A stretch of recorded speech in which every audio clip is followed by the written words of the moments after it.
0-052-235-0041 with email at palangka_pp@yahoo.com.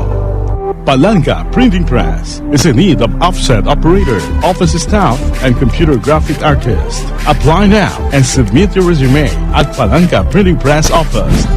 Located at City Spire Building, Imelda Roses Avenue, Barangay Gugon, Legazpi. Tay! Nata! Totoo na magkaiba ang penalidad sa 15 anyos ang edad na ng habas kumpara sa may edad 30 anyos na maski parehong krimen ang sa indang nakomiter? Totoo yan. Sigon sa Republic Act 9344 na inamyendaran kan Republic Act 10630, ang 30 anyos saro ng adult, mantang ang 15 anyos konsideradong aki pa sa lindong kanlay. Apwera sa edad, ang abilidad kan sarong aki asin kan may edad na o adult na mag-isip asin magdesisyon, magkaiba man. Oh, iyo? Iyo.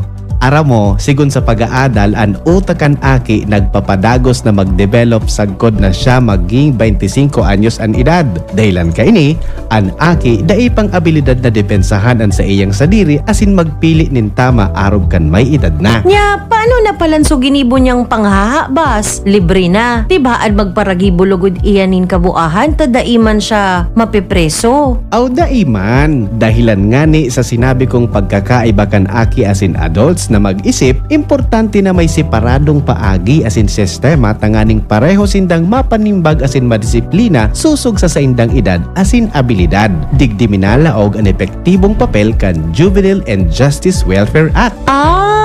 Magayon palan iyan, adi. Kung sa bagay, bako man talaga kriminal ang mga aki. Tama ka dyan, dahil ang Juvenile Justice Welfare Act sarong restorative justice principle. Sa irarom kan prinsipyong ini, ang krimen pighihiling bako sa nang bayulasyon sa ley kundi pagkarumpag kan sarong marhay na relasyon asin rason para makakulog nin buot kan iba.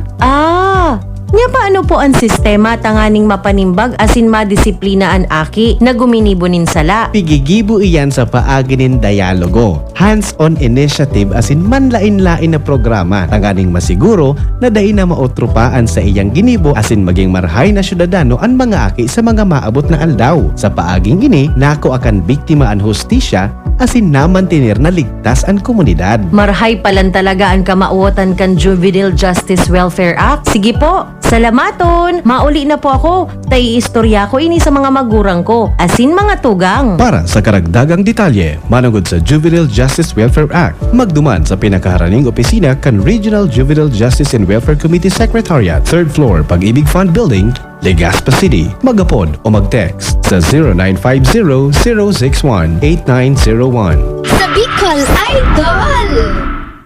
The station other stations listen to, and they like it. Sa Bicol Idol.